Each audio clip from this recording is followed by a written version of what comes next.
Neighs, moos, oinks, and clucks filled the air. A festive time of day, the ever-jovial evening in the barn. Farmer Sanders walked in, fed the animals, and paused. Why on earth did I ever keep them separate? This ain't just more convenient. It's a downright party for them critters, he thought to himself as he filled the pig trough with slop. Having finished the last of his daily duties, Farmer Sanders returned to his home for a night of drinking cheap whiskey, eating mediocre food, and just maybe clapping his lippy wife if she decided to go on about wanting to leave. Again. Late that night, as the whiskey's glow faded, Sanders woke up to a peculiar sound, almost as if the animals were fighting. Certainly a different tone than was conveyed earlier in the evening. Sanders went to investigate at his wife's behest, but found the barn silent. In fact, the moment he set foot outside of his home, all sounds of nature appeared to cease. Eerie as it felt, he was eager to shake off the malaise of consciousness and get some rest. The next morning, Farmer Sanders returned to the barn. He didn't remember much about last night, but he knew he was out of whiskey. The barn was silent, a mere shadow of the cacophony from the night before. He hayed the horses, fed the chickens, and slopped the pigs. Just before going back outside to let the cows out from the rear pen door, he marveled at the craftsmanship of his new barn. It seemed to him as if every little detail was meticulously thought out by them house orchestration people. Shady as they were, they fixed up the barn in half the time, and for half the price it would have cost him to do it all by himself. As he turned his gaze back to the door, something peculiar caught his eye. The horses ate, the chickens pecked, but the pigs, well, the pigs seemed otherwise occupied, and upon further investigation of the pig's pen, he noticed something off-putting. Now, Farmer Sanders wasn't the kind of man who thought too much, not a man who felt much either. Too salty for the salt of the earth, too abrasive to be rough around the edges. Very simply, very simple. But in that moment, when he looked into that pen, Farmer Sanders felt deeply disturbed. The pigs were all gathered round the mutilated body of one of their brood. A piglet lay still, breathing shallow, labored breaths in silence. Despite having been provided with ample food every day, it appears as though they had hastily resorted to cannibalism. Suppose I ought to give them more slop, he thought to himself as he used a large mucking broom to clean the way of the disfigured porcine babe. Further exasperating his discomfort at the sight, he noticed that the pigs weren't interested in the slop at all. In fact, it was as if they had no choice but to eat the little piglet. Farmer Sanders bent down to hoist the piglet, only to find it felt heavy. Far too heavy for a baby of that size. Upon realizing that what they seemed to perceive as their only food source was being removed, the pigs began to huff, then squeal, and then they got rowdy. "What in tarnation did you get yourself into, Jim?" Mrs. Sanders hollered, torn between laughing at the sight of her shit-caked husband and exploding in rage over the shit-caked doorway. "God damn it, woman. Why don't you get some soap and hose me down out back, would you?" As Farmer Sanders turned back outside, he heard his wife lose the battle against her composure and burst into laughter. "I'll give her something to laugh about," he thought as he trembled so violently with rage that the thick coat of pig feces almost shook right off of him. Now, Farmer Sanders didn't have many friends. In fact, just one. The town drunkard, Bill. He used to run a sawmill until a fatal accident called his negligence in alcohol consumption into question. His eldest boy was split right in half, they say. They also say that Fat William Johnson was never the same after it happened. No one could know for sure, though, as it was more than likely any time they talked to him, they weren't doing more than talking to the bottom of a bottle of cheap whiskey. "Hey, Maud," Bill bellowed between hiccups. "What happened to your face, woman?"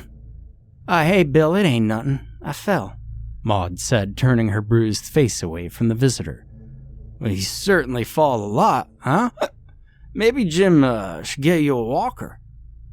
"You're an ass, Bill. You're a real ass," Mrs. Sanders huffed as she stormed off, wiping the budding tears from her black eye. As quickly as Mrs. Sanderson stormed off, the door of the quaint little farmhouse burst open to reveal Farmer Sanders, filled with fervor. After briefly pausing to double-check that he hadn't thrown the door right off its hinges, he began to yell to his portly chum. "Well, it's about time you got here. Well, I need you to hold back them pigs for me." "What? What? The pigs? Why?" The rotund man dabbed his sweaty forehead as he began to flush in the hot summer sun. "Come on, you'll see." Moments later, they were strategically planning their way to remove the piglet's carcass. As Fat Will hopped into the pen, the pigs all stopped their interest in the now still mangled piglet. Jim, they normally like this?" Will asked as he scanned the field of vacant stares that fixated on his plump thighs. Farmer Sanders ignored his friend as he deftly attempted to pry up the baby pig's twitching body with a shovel. With one quick thrust, he shoved the shovel underneath, hitting something hard and firm, like a root. As he continued to jab at the root that held the piglet in place, a horrendous wail erupted from all the animals simultaneously. Distorted and grated neighs, moos, oinks, and clucks plagued the air like the screech of nails on a chalkboard. Desperate to evade the sound, Farmer Sanders hopped out of the pen, clapped his hands over his ears, and ran out of the barn. "Well, Jesus H. Christ! I ain't never heard no sound like that out of any animal. Eh, Bill?" Farmer Sanders exclaimed as he turned around to see that the barn door was firmly shut behind him, his friend nowhere to be seen. "Bill?" The sounds had stopped a few moments later, and Farmer Sanders slowly walked towards the barn. An uneasiness began to wash over him as a pit formed in his stomach. "Bill?" he yelled again while gripping the barn door's handle firmly and tugging. No response from Bill, no budge from the door. Being the bright individual that he was, Farmer Sanders just kept yanking to no avail.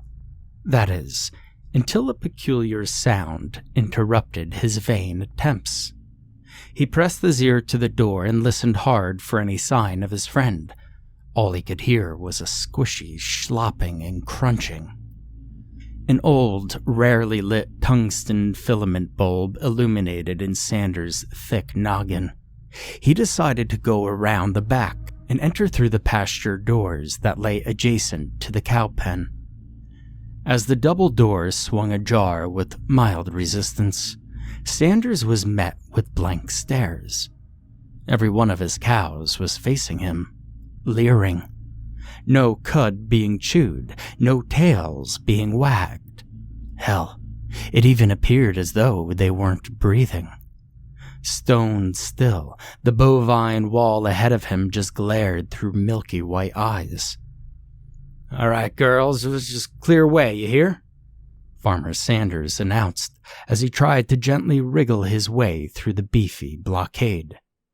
Something was off. Vague memories of his barely conscious investigation into the barn's midnight cacophony came slithering back. There was a sickly smell to the air, not one you'd expect in a barn, almost acidic, acrid even. "Bill?"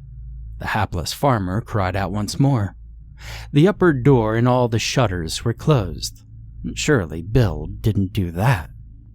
Sanders knew they were open when he stormed out earlier, as now could hardly see a damn thing. Through the narrow rays of light that penetrated the slits in windows and door frames, he found his friend.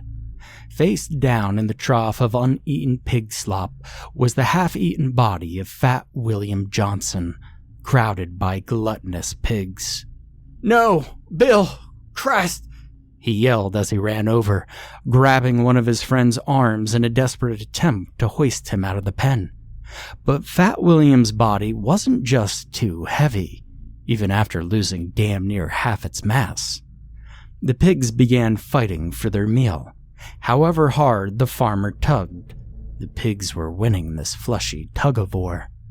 As he backed up from the pen, entranced by the grisly scene, the farmer noticed something equally disturbing. There appeared to be a hole in the mud where the piglet had previously laid, and out from the piglet's backside was a long, pink, hose-like thing. It had been severed when he hacked at it with the shovel, and a thick black ooze leaked forth. That must have been the source of the rank smell. As he stumbled back, the shutters began to squeak open. The light of day eagerly filled the room, and the sounds of crunching and chewing stopped as the pigs turned their gaze to Farmer Sanders. But it wasn't just the pigs. The cows, the chickens, the horses, too, all had that mindless stare through milky white eyes. As he desperately pushed and kicked at the barn doors, they just wouldn't budge. He desperately ran into the cows' enclosure and pushed past the beasts, terrified.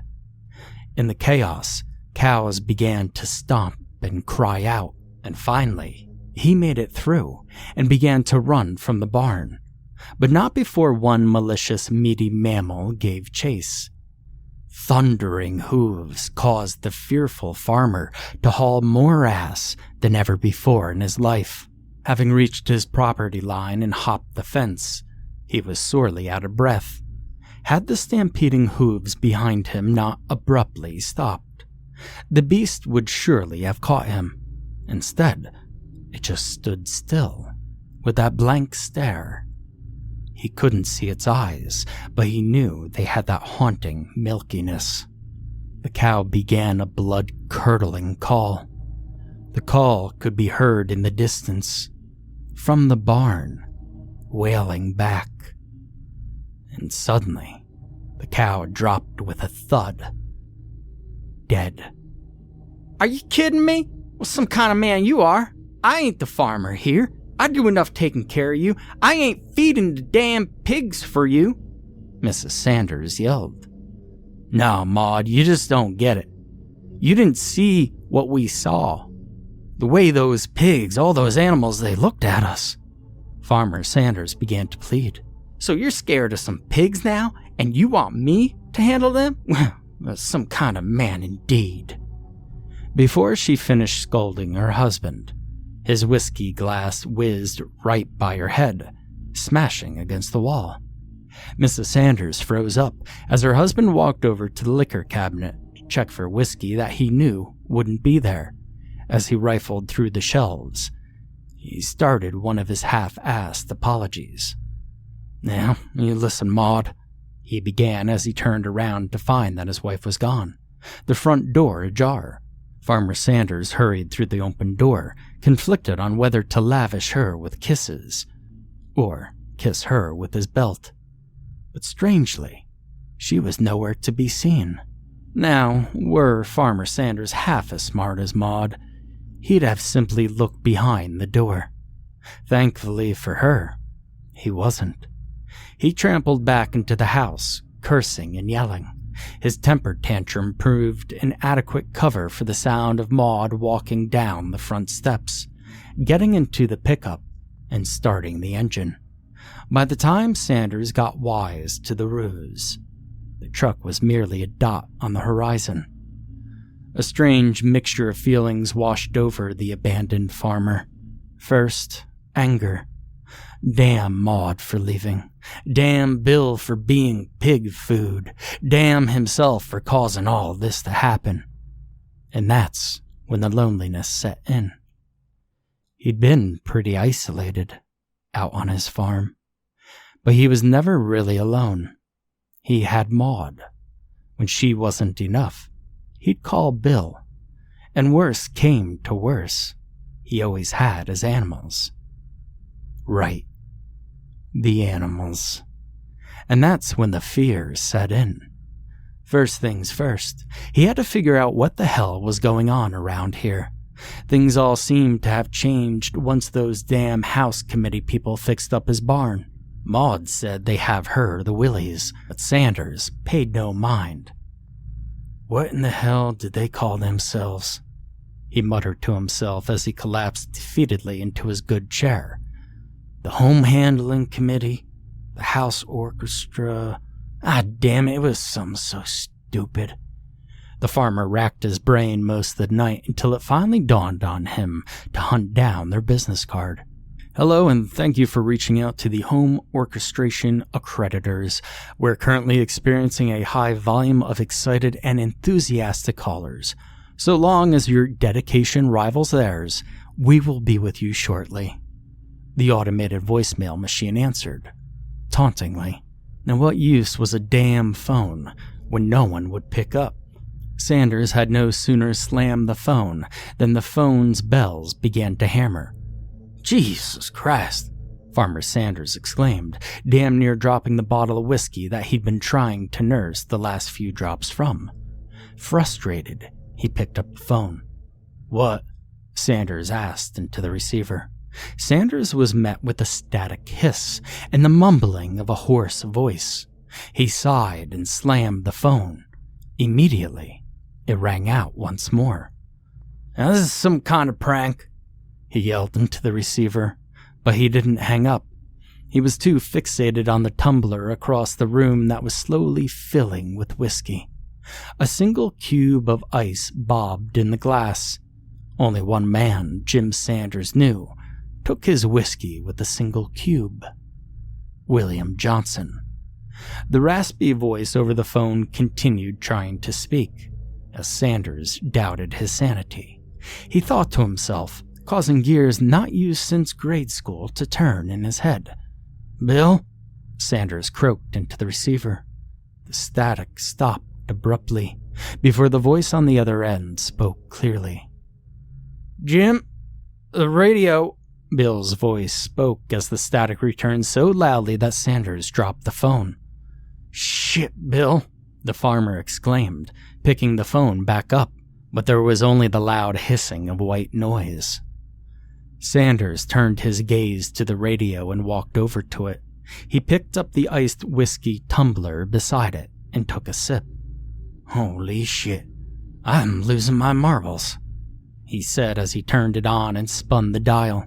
All stations were static, until a crooning voice with haunting percussion began wailing through the speaker. I said don't go into that barn, yeah! Tom Waits howled. The horrible screeching wail began to roar out once more from the barn. Farmer Sanders shut off the radio and dragged the chair in front of his door. The sun had set, and the sky was a pitch-black sheet of cellophane. Farmer Sanders paced in his kitchen before picking up the phone. He had to call someone, maybe the sheriff. Unfortunately, a deafening silence was all he could hear from the receiver, and suddenly the radio came to life once more. I said don't go into that barn, yeah! From the window, Sanders could barely make out the barn doors gently swinging open. The screeches continued as the beast began to exit the barn. It was too dark to tell for sure, but they didn't look like any animals he'd raised. A rumbling came from beneath his feet. The foundations of the farmhouse shook. It felt as though there was an earthquake. The work floorboards of the kitchen began to split as tiny worm-like tendrils of pink forced their way up. Farmer Sanders began to panic. Whatever was in the earth under the farm was awakening. It was growing.